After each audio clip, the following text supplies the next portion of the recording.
I wanted to start with a bit of a prediction. Um, my son was just born 3 months ago, and I was discussing his future recently with my wife.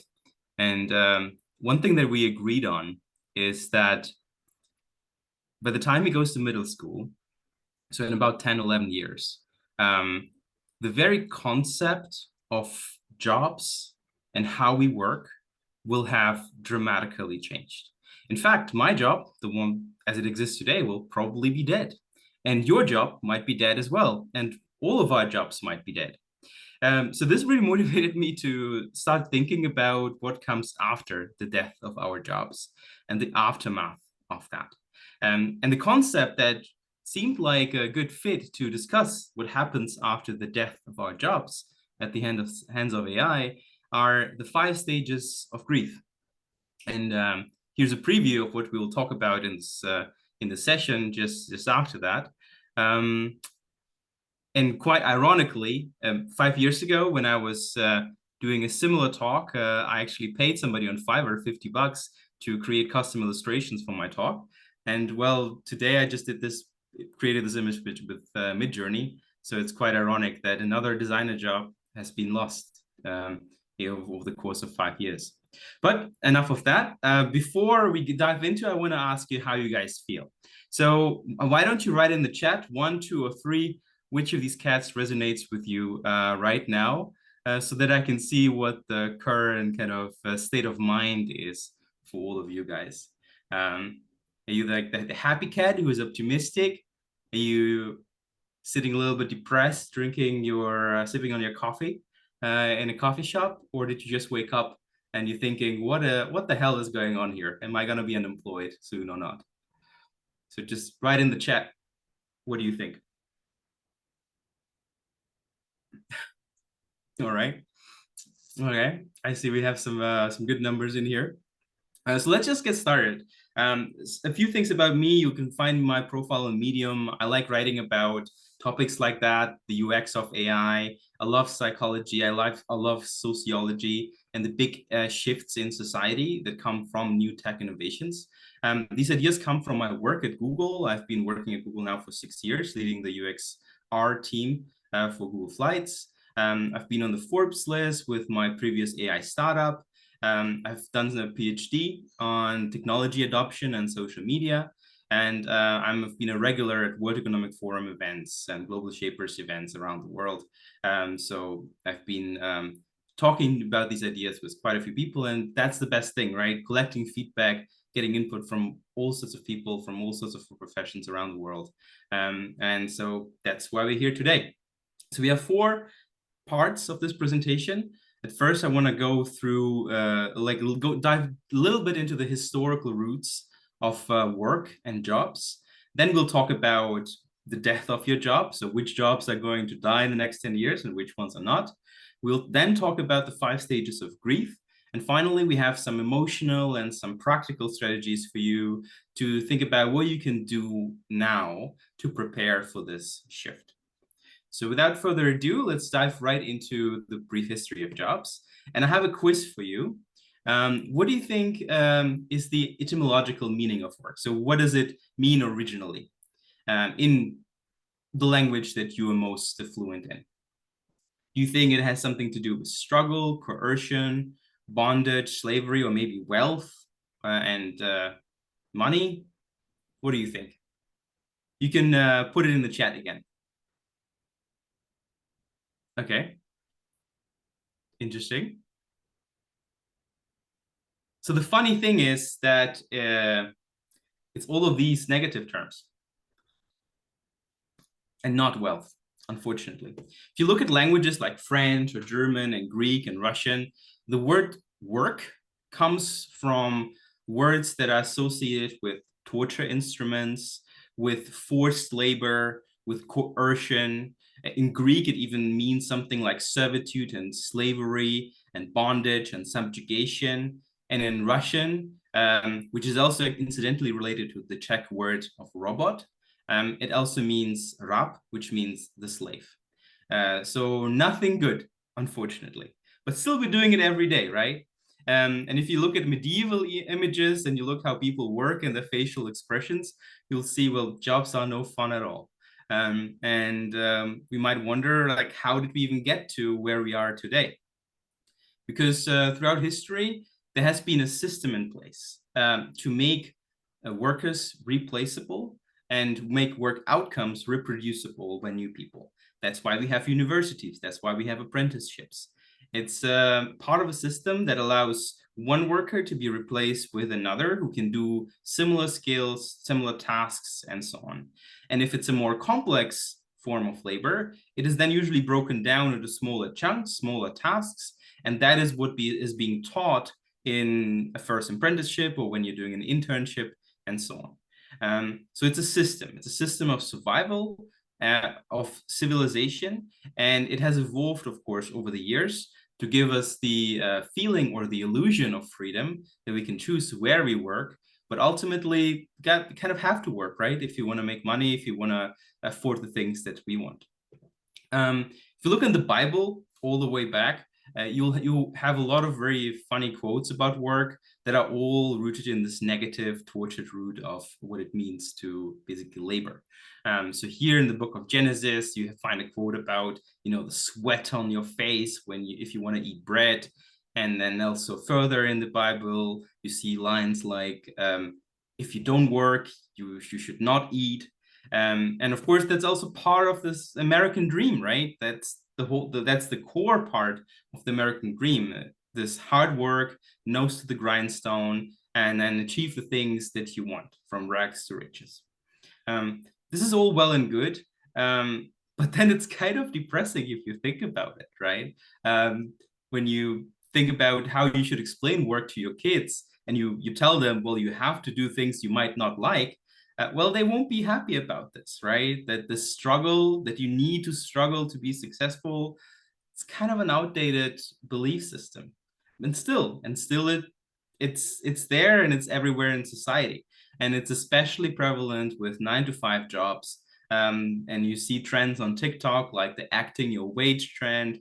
It's a sign of deeper issues with job satisfaction and whether people even want to spend most of their waking life in the office doing something that somebody else tells them to do, and so on. But I have the good news for you. AI is here, and it's probably going to eliminate all those BS work jobs. Soon, most of the tasks that you hate so much, they might be done by an AI. And that's good news, right? Right? A win-win for everyone. Well, not so fast. Because if there's a big storm, there are usually big changes. And we might delight in those early parts before the storm, while the sunlight remains, as you can see in this quote. But what happens after? What is basically coming after the storm, and how might we adjust to it? And that is the transition to the second part, the death of your job, and how it might obliterate your 9-to-5 and change how we work. You've probably seen these headlines, right? They have been everywhere. There was this interview by Reid Hoffman, the co-founder of LinkedIn, who said that 9-to-5 jobs will be extinct by 2034. Last year alone, there were over 200,000 tech workers who have lost their jobs in the US alone. And of course, there were other reasons for that, but some of those roles were just eliminated. And so there is nobody doing a particular thing that person was doing before they were fired. And then there were all stories like here by the New York Times that people are training their replacements in call centers, and that ChatGPT is taking over people's jobs. That might be a little bit exaggerated, if you ask me. And of course, people are noticing this shift, right? Anyone who has used ChatGPT for the first time could see that, wow, it's really good at some things. There's studies that show that GPT-4 in particular has been shown to be more creative, more flexible in generating new things than people are. And of course, it can excel in particular tasks compared to humans. But jobs are more complex, right? It's a whole system of things. And still, there are reports like this one by the WEF that over 85 million jobs will be displaced. And if you want an even bigger number, $80 billion in costs will be slashed. So people will be saving these costs in contact centers alone by 2026 because AI will be taking those customer service calls and helping people with their problems. We don't need people working in call centers, at least according to this report. And that all of that is kind of well and good, but you might be asking, well, but what? When is this even happening? Like, if I look around me, people are still doing what they're doing now. So when is this supposed takeover by AI gonna happen? And then people point the fingers, rightfully so, to professions like airplane pilots who have long feared the replacement and automation, who, autopilot for planes was invented in the beginning of the 20th century, and still we have human pilots piloting those planes. Of course, AI is assisting them, but then haven't been replaced completely.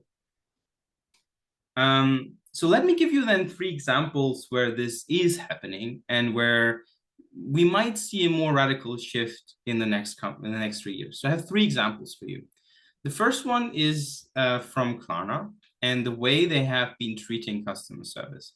You've seen this, right? They fired over 700 workers, and the AI that they've introduced, which runs, I believe, on OpenAI's GPT-4, it manages currently 2/3 of all customer service interactions around the globe in 23 markets. There are fewer errors, there's more predictability, and they reduced the headcount, but they've increased profitability by 40 million this year alone. And that's quite significant. In the next couple of years, this trend might intensify even more. The second example is Telebuddy. You can check out the website telebuddy.ai. At first, it seems quite simple. It's like an AI voicemail that takes your calls.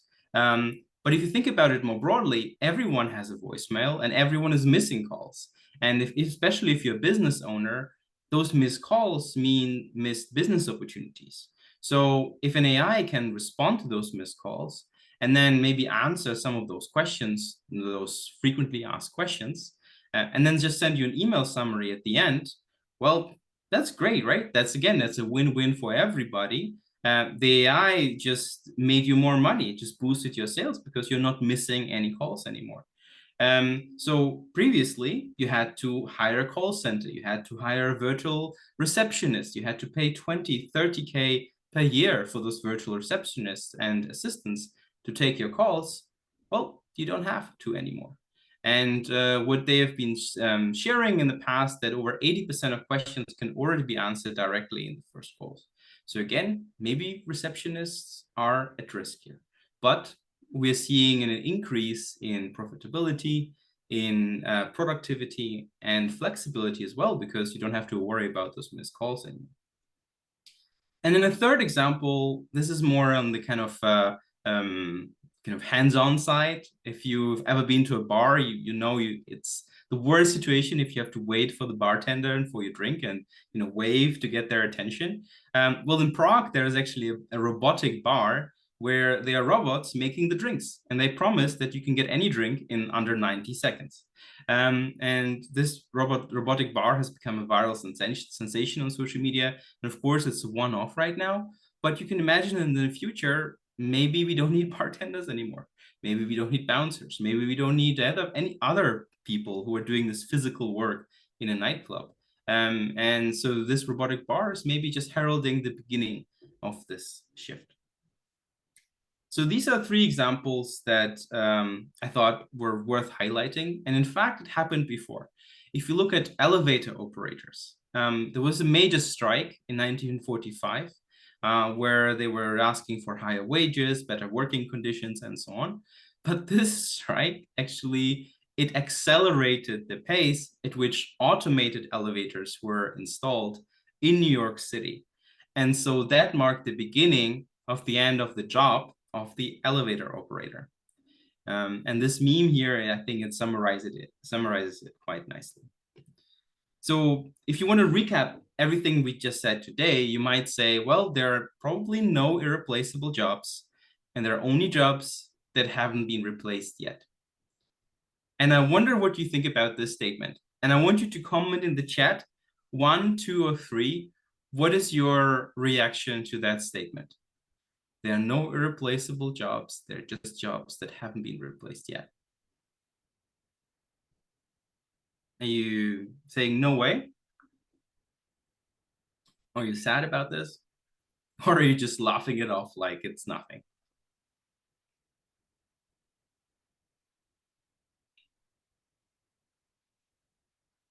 Okay. Well, it's funny when I do this seminar and other audiences, what I get mostly is this. Most people say, no way, no way. I can't believe this is true. And if you dig deeper into their motivations, then there is a lot of wishful thinking and the hope that AI and the technological advancements will not affect you personally. People just say, no, no, no, it's their jobs who are being replaced, not my job. My job is safe. Um, and hope, of course, as you know, hope is not a strategy. Um, and people who are believing this, they are sometimes in they're probably in a lot of trouble, because they need to recognize that it might affect a lot of them. And the main challenges for that are, or the barriers to believing this, to clinging to these outdated beliefs, like you see this cat is clinging right there. It's fear of change, of course. People in organizations often resist change because they're not they're afraid of it. They don't like the discomfort that comes with it, with these new processes, the new routines, and so on. Then there's the comfort in familiarity. So outdated beliefs, they give you a sense of security and stability, and they give you a sense of, well, everything's fine now, right? So it should be like that all the time. Then there is the tendency to avoid being seen as vulnerable. So admitting vulnerability, admitting that you are uncomfortable with this, and admitting that you don't know how to deal with it. And finally, a flawed perception of the future. And this one is particularly interesting because if you think about how we thought about the future in the past, so if you think back 10 years, 2014, could we anticipate, ChatGPT? Could we anticipate Midjourney and all of the things that have happened in the last couple of years? Maybe yes, maybe no. But if you look historically, people have been really, really bad at predicting the future. That's why Jules Verne, when he thought about the future, he envisioned it in like kind of a steampunk, steam-powered technological advancements. He couldn't have predicted digital screens yet. And George Lucas, when he was writing Star Wars, the first drafts in the 70s, it was all his interfaces are so tactical. There are so many buttons. It looks more like an airplane, like the Millennium Falcon. It looks like more like an airplane rather than, it doesn't have any touch screens, doesn't have mobile devices, doesn't have mobile internet. So their visions of the future were limited by the existing technology in those days. If you look at the literature on this, we're really good at predicting linear things into the future, but we're really bad at predicting radical innovations and what might happen, radically differently in the future, as you can see from this chart. In a way, it's like trying to predict the weather or to predict climate change if all you can see is just the rain outside of your window. And that is the sad truth. We are usually really, really bad at predicting the future. So let's try a little thought experiment. And I want you to maybe close your eyes or maybe take a notepad and a pen and just write down some thoughts on this. I'll give you some provocations and just write down your thoughts on what this might mean for you. So I want you to think about your job now, your daily job. And I want you to visualize the tasks you do on a regular basis every day. What do you think? What are the core activities that make up your normal workday? Is it writing emails? Is it calling up people? Is it sketching something? Is it convincing people or being in meetings? Just write down what are the tasks that you do regularly.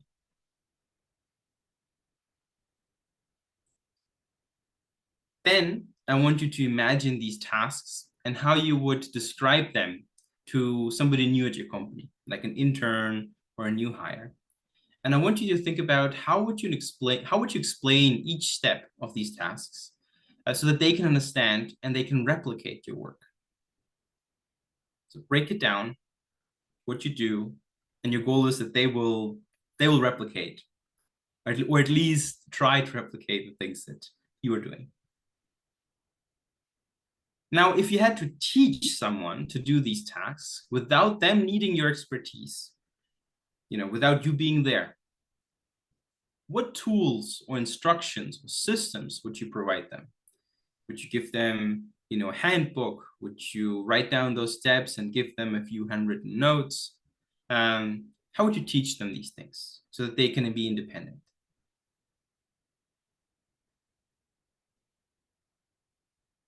And then lastly, what do you think? How challenging are these tasks really when broken down into smaller, more manageable steps? And do you think it's possible to identify any patterns or routines on how to approach these things? So now you've done this and you'll get the recording so you can do this exercise later at home. You'll probably get like a system like this, right? Where you describe what you need to do. First you do this, then you do this, then you check with this other person, then you get their input, you write it down, breaking down into these smaller parts. And so now the question is, now you imagine you've written down all of these tasks on a piece of paper, you laid them down in front of you. Given how clear and structured they now are, do you still believe that these tasks couldn't be performed by an advanced AI? Because AIs, they're good at one thing, and that is replicating patterns. And what you've just done is you've codified your job into small tasks that can be replicated and can be taught to a machine. And that is the realization, right? Are you really irreplaceable? Or maybe are you replaceable after all by an AI? And my guess is that no matter what you do, there's probably a way to codify your entire job. And for me, as a UX researcher, I know that this is true. Even though I might tell myself that it is impossible to replicate the human empathy in a user research interview, but it isn't. But it is possible. That's why we're teaching new UX researchers. That's why it is possible to teach new people doing your job, right? And that is the great realization that I've had in the last couple of months, and I hope that more people will have this realization as well. So now we're coming to the aftermath, right? And the 5 stages of grief and what we need to do with this. Because if you look into literature, the grief framework has been around for many decades now, and it's been applied to dealing with death of your loved ones, but it can also be applied to the death of your job. And the first stage is denial. And I think most of us have been living in denial now for a while. Not thinking that it is possible for AI to do the job, kind of clinging to this human exceptionalism. And while most of us are stuck in denial, I think for all of us, it's time to move on to the next stage before it gets really critical and before you're fired, before you lose your job. The next stage is anger, and that's the most natural response. You feel that something is unfair. You believe that you deserve the chance. You're angry at AI, at technology in general, at the companies training those AI systems. But that anger will pass. And what happens next is this bargaining phase, where you try to attempt to cope with the situation. You try to think about what if scenarios. You try to think, well, what if I start using AI? Maybe I can regain some control. Maybe I can keep my job. And there are lots of questions in this stage. But what happens usually after is this I'm dead inside phase, depression, where you feel like nothing matters. You feel heavy weight of this thing that happened to you. You realize that you need to change, you need to reinvent your own career. And that can be a very powerful and distressing phase that people will be going through. And most people in the future will have to deal with this kind of job reinvention or loss in one way or another. Because then at the very end lies acceptance. And that is where you want to go, from denial to acceptance. Accepting that what you've done, it's still meaningful in the past. You just need to reinvent how you do your job, how you work, adapt to this new reality, and think about how you can move forward with this. And that acceptance stage is the most powerful one that you want to reach. To quote Viktor Frankl, who was a Holocaust survivor, he said that to choose one attitude in any given set of circumstances is to choose one's own way. And in a way, this is all about attitudes and all about mindset. You can see it's, I've renamed this now the 5 states of grief, because it's not a linear process. Most people will experience these phases maybe in a cyclical manner. Maybe they will experience one phase or one state more than the other. So really, we're talking about the states rather than stages of grief. But it's still a very personal and emotional journey. And if you can just take one idea from this talk, that is how AI will impact your job. And I think there are 3 ways we can summarize what you've just heard. Either AI will take your job, so AI will be performing the tasks you're doing today, or AI will break your job, so your job will no longer be needed. It will just be obliterated, like somebody who is a middleman in the market. The efficiency in the market is just causing the AI to just to eliminate even the need for that job. Or AI will shake your job, so it will significantly shift and transform even what it means to work right now. So change the skills needed, change the way you do your job today. So what do you think? 1, 2, or 3? Put it in your chat.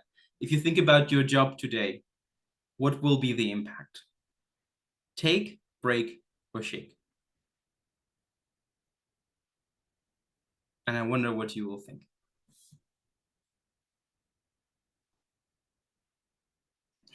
Okay. This is great. I just love these interactions. I love it. Yeah, and I wish we had more time, but we can continue the conversation later. Feel free to connect with me on Medium. Feel free to connect with me on Twitter and LinkedIn. I would love to continue talking about this topic, because as Mary Oliver, an American poet, once said, if everything dies, including your job, and it's always too soon, what is your plan to do with this one wild and precious life? And with that, the 30 minutes are now over. We'll have to wind down, but still, there are more slides. We can do this one more time if you like. I also have some practical strategies for you, what you can do right now to scale yourself up and to protect yourself from AI, and maybe work together in a complementary fashion. I also have some more insights on which jobs in particular will be more affected than others. All of these things I'll be posting on my Medium in the next couple of weeks. Some analysis, some numbers, some practical strategies, some emotional strategies. But overall, it's been great having you here. Thank you so much for participating.